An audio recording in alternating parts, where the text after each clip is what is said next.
I run a lot and pray a lot, but I generally don't ask God for a win. I was breaking precedent at the 2009 New York City Marathon.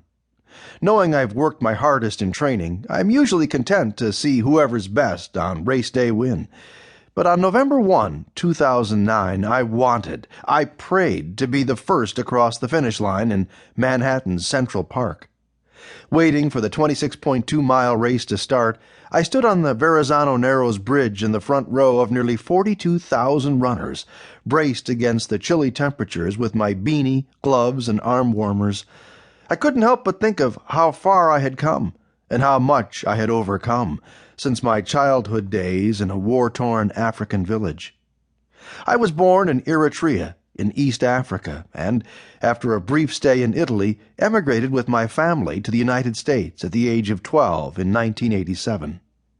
Growing up without electricity or running water in a rural Eritrean village, I didn't see television until we moved to Italy when I was 10. I was so naive that I thought real people were inside the TV set. Now, I was about to compete in front of 2 million spectators and a worldwide television audience of 330 million.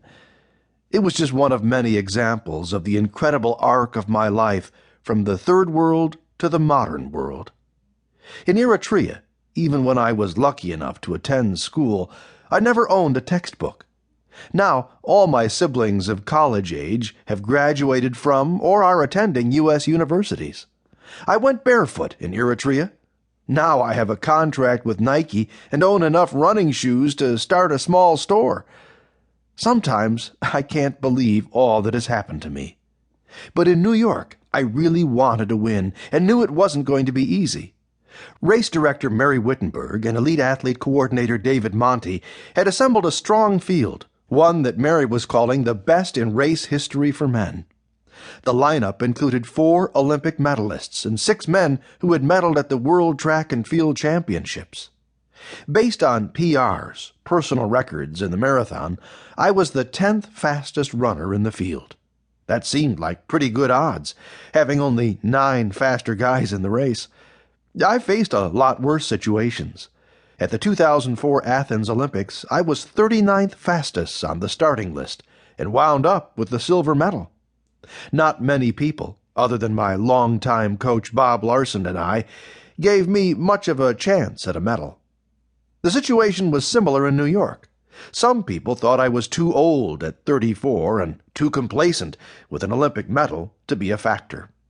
Others assumed my career was in a free fall after a series of disappointments and injuries from late 2007 through 2008, or that I had become too distracted after my wife and I had started a family. The doubters figured I could no longer summon the focus required for world-class training and racing. What the naysayers failed to consider is that I have been running to overcome all my life.